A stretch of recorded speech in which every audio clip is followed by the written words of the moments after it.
పూరా లోకల్ ఈ రోజున్న పరిస్థితి సరిగ్గా 21 నెలలు, మరి దాదాపు ఇంకో 2 రోజులు అయితే ఇంకో 7వ తారీఖు వచ్చిందంటే ఈ ప్రభుత్వం వచ్చి 21 నెలలు దాటి 22 నెలల్లోకి అడుగు పెడుతుంది. ఏం జరిగింది అని ఒకసారి ఆలోచించుకుంటే 21-22 నెలల్లో తెలంగాణలో ఒకటి మాత్రం స్పష్టంగా కనబడతా ఉన్నది.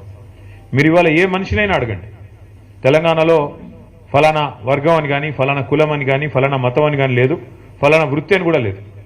ఏ ఒక్కరిని మీరు తట్టి అడిగినా ఎట్లా ఉంది ప్రభుత్వం అని అడిగితే అందరూ స్ట్రెయిట్గా ఒకటే మాట చెప్తున్నారు, అప్పుడే బాగుంది, ఆనాడు కేసీఆర్ గారు ఉన్నప్పుడే బాగుండేది, ఈ ప్రభుత్వం వచ్చినాక అంత అగమ్యగోచరంగా ఉంది అనే మాట ఇవాళ ప్రతి ఒక్క మనిషి నుండి కూడా వినబడతా ఉంది. ముఖ్యంగా నేను గమనిస్తా ఉన్నది రైతుల్లో.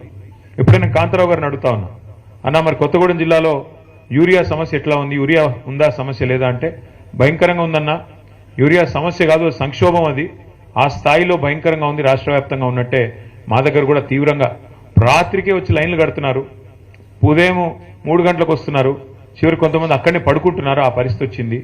ఎన్నికలకు ముందేమో హామీల జాతర, ఎన్నికల తర్వాత ఏమో చెప్పుల జాతర అన్నట్టుగా ఇవాళ ఏ పిఎస్సిఎస్ కేంద్రం దగ్గర పోయినా, ఏ సొసైటీ కేంద్రం కాడికి పోయినా చెప్పులు వరుసలో భయంకరంగా కనబడతా ఉన్నాయి. కానీ ఒక్క మాటకు మాత్రం మనం ఒప్పుకోవాలని చెప్తున్నాడు ఇప్పుడే కాంతారావు గారు. ఏంది అదంటే అన్నాడు రేవంత్ రెడ్డి గారు నిజాయితీగా ముందే చెప్పాడన్నా, ఆనాటి రోజులు తిరిగి తెస్తానన్నాడు, నిజంగానే తెచ్చాడు.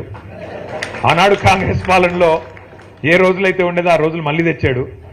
మళ్ళీ కరెంట్ సరిగ్గా రావట్లేదు, మళ్ళీ మోటార్లు కాలిపోతున్నాయి, మళ్ళీ ట్రాన్స్ఫార్మర్లు వెళ్ళిపోతా ఉన్నాయి, మళ్ళీ రైతులు చెప్పుల జాతర పెట్టి పరిస్థితి వచ్చింది. వాస్తవంగా చెప్పాలంటే ఆయన నిజాయితీ గల మోసగాడన్నా రేవంత్ రెడ్డి గారు, నిజాయితీగా మోసం చేశాడు, చెప్పి మరీ చేశాడు.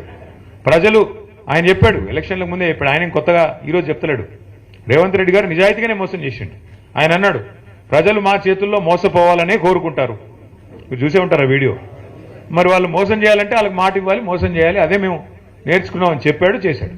నిజానికి మనం ఆనాడు కొంత ఓవర్ కాన్ఫిడెంట్గా కూడా పోయాం.